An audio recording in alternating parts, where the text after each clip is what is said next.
We'll get started. Okay.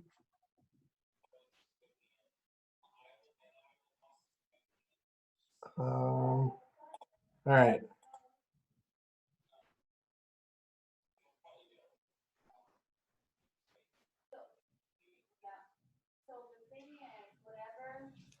Hi, everyone.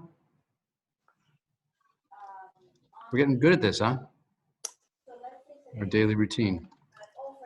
Can everyone hear me? Okay, great. Dive in. I'll dive in. I don't have a ton of new updates. Hey, Chief Alston. Thanks for joining. Number of confirmed cases is 57 right now. Expect that actual number of confirmed cases is much more. But the number that we have to share is 57. We are, as of today, going to be closing playgrounds at all New Haven public schools and parks. We've consistently had a lot of complaints about large numbers of people congregating at the playgrounds. And we've, as you all know, tried many times to inform the public not to, or to practice social distancing and not to congregate in large groups at the parks, and have just not been able to get traction there. Yeah, I got your message. Everybody stay Chief, calm. Chief, you're not on mute. You're not on mute. So a lot of the playgrounds and parks are not fenced in. Those that are, will be locking them. Those that aren't will put up signs and just encourage people not to use them. It's important to note that parks are not closed, just playgrounds and parks, but please, please, please, people, remember to keep 6 feet away from each other and do not congregate in large groups. And an update about Bella Vista. So my understanding is that they've increased their security on site, and they have someone on the street at the entrance. They're working much harder to restrict access to unauthorized visitors. Additionally, we've been lucky to have the partnership of Fairhaven Community Healthcare. They generally have for a long time, they've had a clinic there or site, and they have about 300 to 400 existing patients at Bella Vista. But what they have done is opened up their telemedicine services to anyone at Bella Vista. Starting tomorrow, they will launch a program to do that telemedicining, and Bella Vista will send out a robocall to all their residents notifying them of this.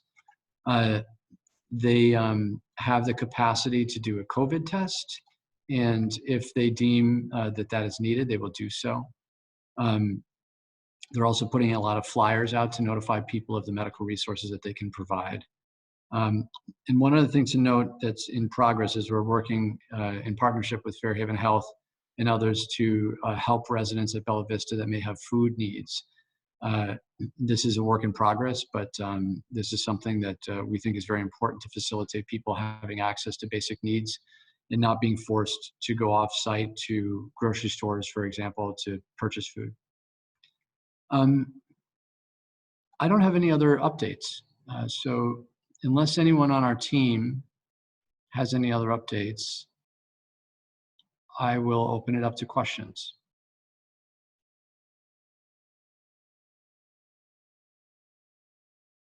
I have a few updates.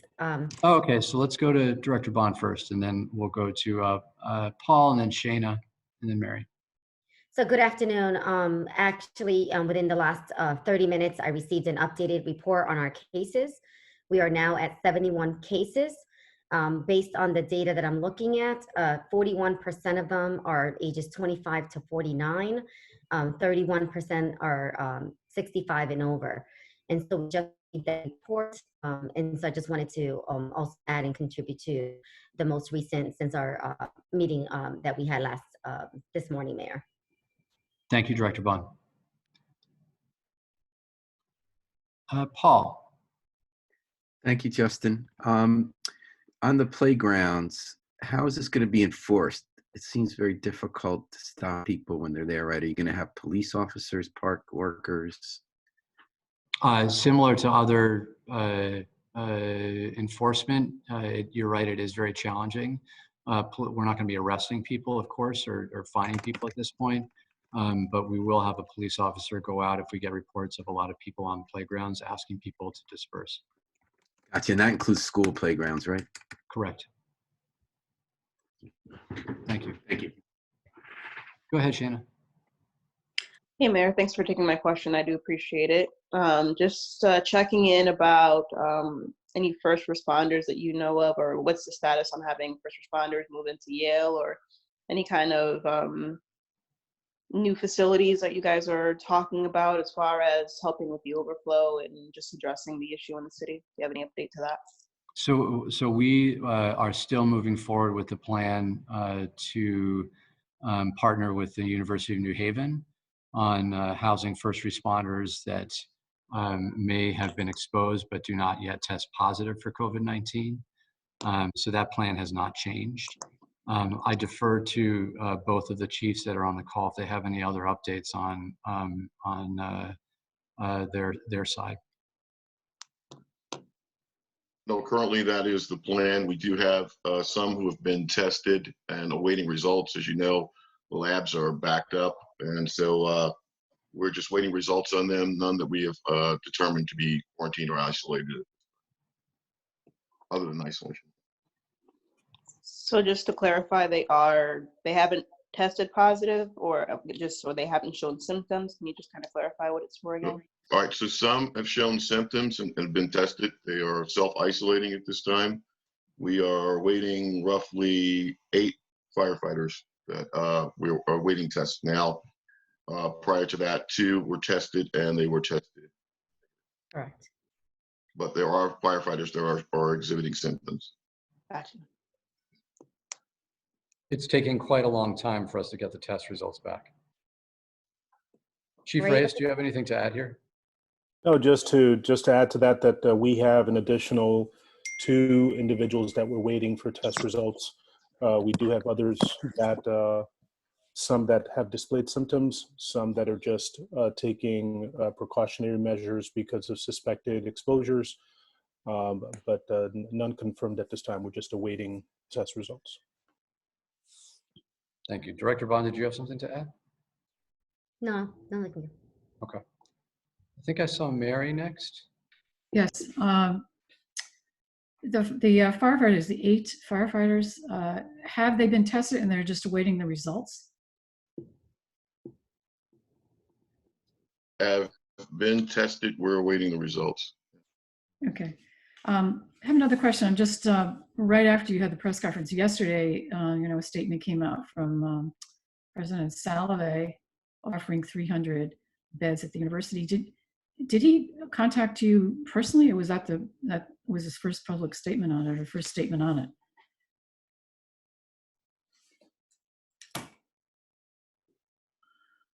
I'm sorry, I can't hear you. Me neither, Mary, it's on mute. Actually, I'm the only one I can hear. Sorry about that. He called me earlier in the day and left a message, and I had not had a chance to speak with him before the press conference. Okay, so you didn't know what he was going to, you hadn't heard it before you had that press conference? No. No. But in fairness to President Salve, he tried to reach out. It just had been a busy day.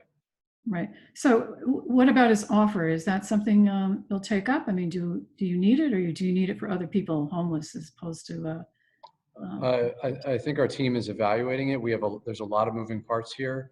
It was something that we became aware of yesterday afternoon, and we were under the impression that was simply not going to be an option. So we've been pursuing a lot of other angles, and as you know, it takes a long time to get these things rolling because of legal negotiations, because of logistics.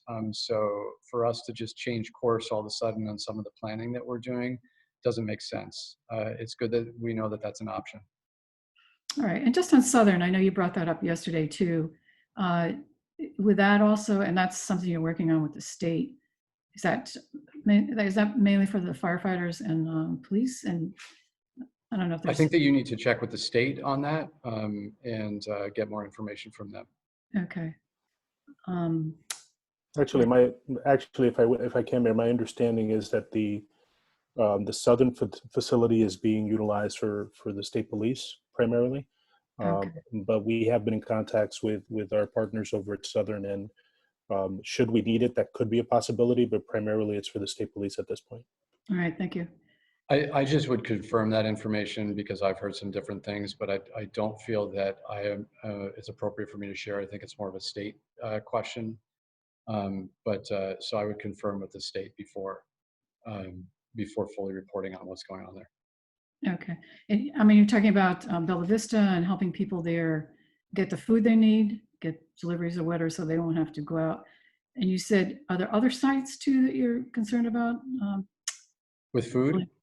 Yes, on the food issue. So we have a team that's being organized to focus on basic needs for people, and that's food, that is medicine, that's mental health support. And the goal of that team is, because there are so many people in the city that are basically isolated in their own homes, either because they have symptoms, they have COVID-19, or they're just heeding our directions to be safe. We want to create a network to help support them.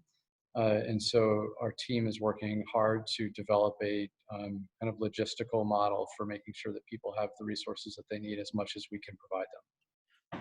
Okay. It sounds like some nonprofits are doing that. So I assume you'd all be coordinated on that. That's the goal. That's the goal. There's been an outpouring of volunteerism and support. We want to make sure that I was talking with our food systems director earlier today, and she framed it as we want to make sure that there's a blanket across the city rather than a lot of little patches. And so we're trying to make those patches into an overall blanket to make sure that no one's that has needs is missed. Okay. Nothing else. I'm assuming on the career high school, you're still figuring We're out. inching closer. We're inching closer. All right. Thanks. As you can imagine, the logistics around this are very challenging. And to stand this site up takes an incredible amount of effort. I'm really proud of our team for working through a lot of the logistics. Thank you. Did Mr. Bingham have a question? No, you're good. Other questions?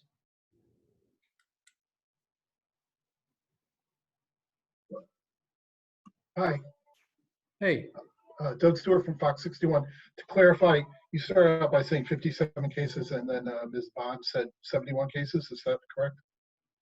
Correct. I just recently, literally 30 minutes ago, before I was able to touch base with the mayor, received an update through our surveillance system. So we have 71 cases now. Great. Thank you very much.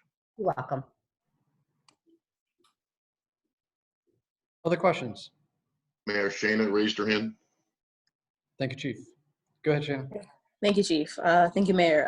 Another question for you, as far as I know you mentioned, getting lab results has been a challenge since so many of the labs have been backed up with the influx of tests coming in. Is testing still kind of an issue in New Haven, or has it been the steady allowance of tests that people are still able to access on a daily basis? Can you kind of give us a more clear idea of how that's going? Testing is still limited. We're in conversations with our partners about making sure that our first responders are fast-tracked for both testing and getting the test results back quickly. The issue that we have had, the more significant issue that we've had is not that the testing happens quickly, but that we get the results back quickly. And we want to get our first responders, we want them to be safe and not expose their families. And so getting those results back quickly is really important. We also want to make sure that that when they test negative, we can get them back on the job as quickly as possible to help keep the community safe as well. Gotcha. Have you been in touch with Yale University at all in this whole process as far as what they may be able to offer for the city? There's been some conversations. Their testing site is relatively small right now. They're not processing a lot of tests. Gotcha. And as far as Yale University goes and kind of the space that they're able to offer, are you able to kind of talk about the conversations you've been having, or if there has been conversations with what they can offer as far as extra housing if needed? Again, we found out just yesterday that there was potential availability of those 300 rooms. So we're continuing with the original plan. It's good that we know that those rooms are available. Gotcha. And you mentioned at Hill Regional, I think last week when I had asked about the challenges to kind of get it up and running, you had mentioned the challenge being finding the staffing. Is that still the main concern at this point? Yeah, so as you may recall, we put out a call for a medical reserve corps volunteers, and we've gotten a ton of responses, but it takes some time to process those responses, to evaluate people's skills and make sure that we can find the right fit for the staffing model. Gotcha. Thank you, Mayor. Thank you. Any other questions? Mr. Bass. Hi, Justin. On this call, we have the mayor, the health director, the police and fire chief. As you noted, it's going to get a lot more intense. 2 to 4 weeks supposed to be the peak. When's the last time you guys had a day off, and how are you planning not to get burnt out in terms of having time off and having the ability to really be at peak performance over the next month? I appreciate the question, and this came up on our morning call today about us being able to rotate, taking a half a day or a day off each. And so that's something that we're working through now. I think it's fair to say that nobody has had a day off for almost 3 weeks. We are in a marathon, like the mayor said a few weeks ago, the COVID battle. Well, good luck in staying strong. Thank you. Any other questions?